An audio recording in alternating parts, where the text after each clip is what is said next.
Hey, are you a business owner, entrepreneur, or professional? If so, we want you to apply to be a featured guest on our show.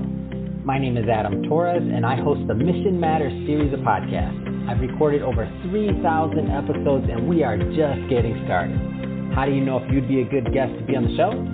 Well, only one way to find out, and that's to apply, but I'm going to let you in on a little secret. We want guests that have a story to tell, guests with a brand, a product, or a service that can benefit my audience of listeners. If this sounds like you, go to missionmatters.com and click on Be Our Guest to apply.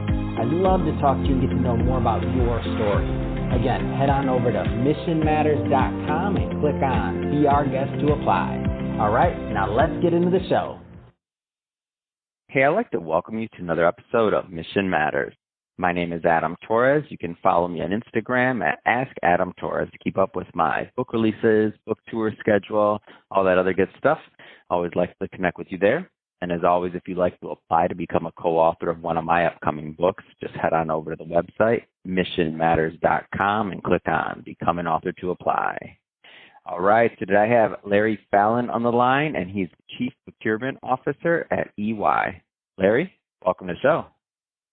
Adam, excited. This is going to be great. All right, Larry.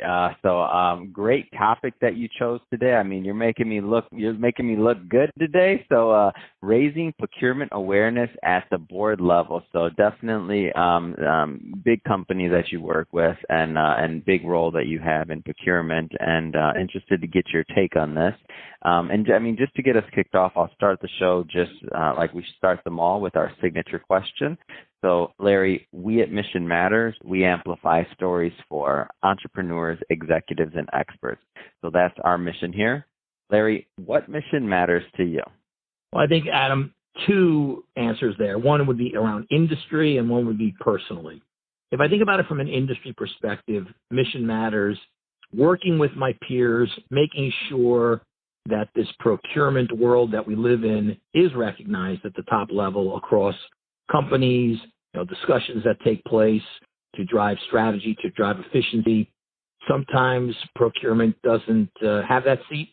And I think, to me, the mission of working with peers, working with folks that are out there as CPOs to advance the name of procurement. Everybody resonates with the finance organization or the human resource organization or the talent organization or the legal organization.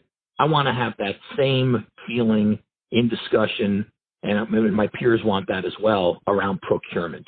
So that would be from the industry perspective. From a personal perspective, I'd like to be seen as an individual who can take time out of the schedule to talk to either individuals at EY or people outside of EY who are struggling with how to deal with suppliers, how to deal with clients who are suppliers, how to deal with the ins and outs of balancing, cost reduction with relationship management and establishing the relationship with suppliers who we want to have bring innovation. So I think from a personal perspective, be recognized as somebody, drop a note, send an email on and be glad to engage in conversation with. So I think those are the two things from an industry and from a personal perspective, Adam. That's awesome, Larry, and love having mission-based executives on the show to share what they're all about and also what they're working on. So this is great. Let's dive right into today's topic. So when I kind of was reading over this earlier and just preparing, I was thinking about it, and I'm like, I feel like many different functions in business once had this problem. So I remember having this discussion pretty early on in my career, or maybe it was very trending then, and that was basically like HR wanting the idea that HR is an important function of business. It's not just like processing an application so that somebody's hired, like it's the core. And they, HR fought really hard for a seat at the table, so to speak. And it took some time, like everything takes time, right? And eventually, I think most big companies like HR, that's one of the, a very important role now, and they have a seat at the table. So today's topic, so raising procurement awareness at the board level. So speaking specifically at the board level, like, why do you think procurement does not really resonate as much at the board level at this point? I think the example you highlighted there, Adam, regarding the HR is a perfect segue. to answer that question. The phone rings, we have a transaction, need you to source something, need to drive some savings, react to a deal. Sometimes you're not in the loop early enough. And I think it's not resonating at the board level because it sounds very reactionary. It sounds very tactical. And, procurement, of course, you're going to deliver savings and off you go.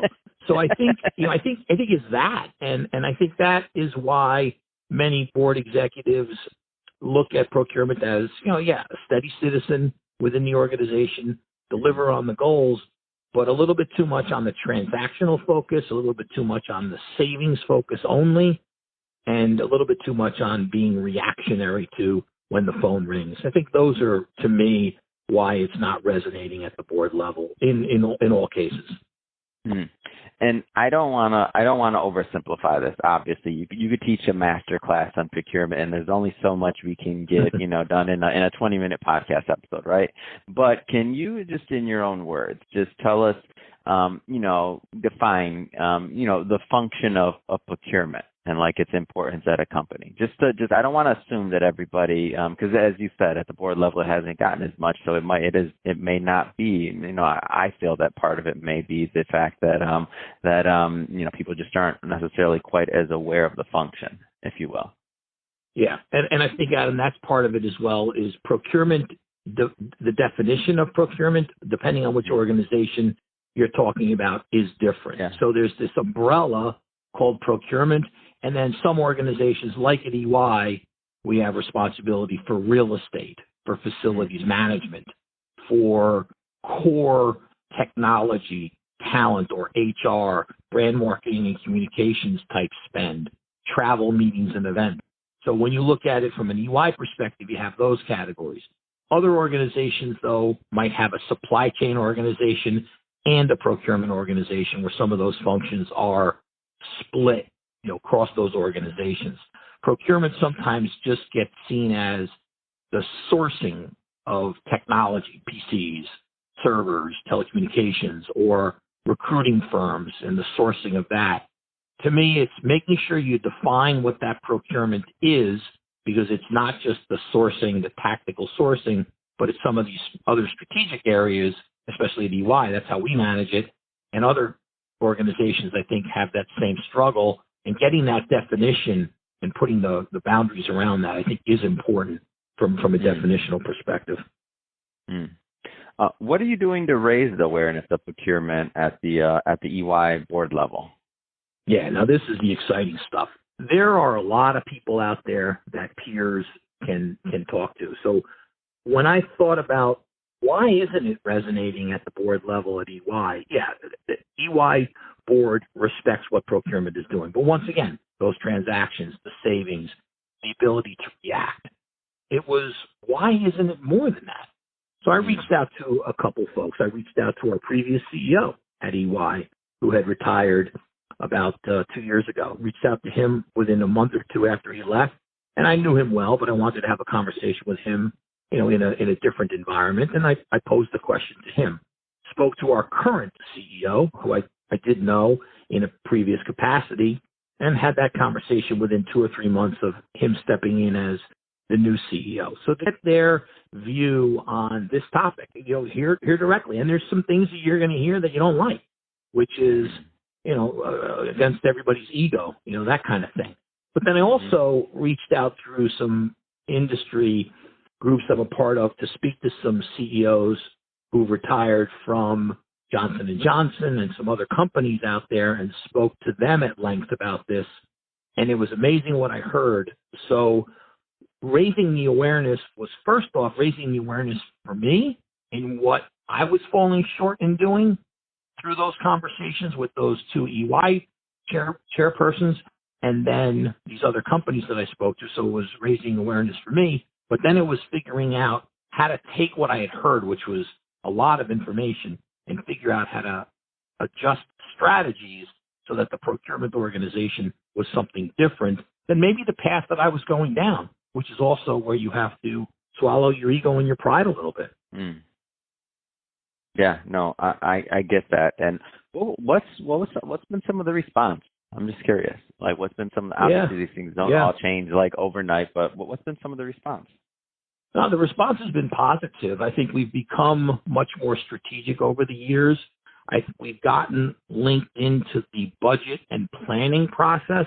So many times what happens is a transaction gets put to you, you do the sourcing on it, maybe you save some money, maybe you avoid some cost, and then you move on to the next thing. Wouldn't it be nice if up front we would work with the business as they were preparing their plans for the following fiscal year on the initiatives that we knew we had to pursue, what we think we can deliver, and how that can impact their budget. So we've been raising the visibility on that, working more strategically with the business in advance as they prepare their budgets based on our knowledge of the sourcing activities that take place. That's not just doing a deal. That's being much more proactive up front to help them with their monies and their budgets and availability of those monies. And they really appreciate that. That's awesome. What would you tell, you've given us a good overview of, what your journey, I would argue, at EY and how you've raised awareness at the board level and some of the positive outcomes. So, you've been working, and by the way, you've been in this industry for a long time. You've been with EY for a long time. So, you have unique relationships, right? Because you've been there for so long. That being said, your peers may not all have all of those stars aligning exactly the same, right? So what would you tell your peers that they should be focused on to raise awareness to the board level at their prospective companies? Yeah, one I just hit on, Adam, which is the linkage to the strategic direction, not just the budget and the plan. That does sound a little tactical, but it's really the strategic direction of a particular business unit.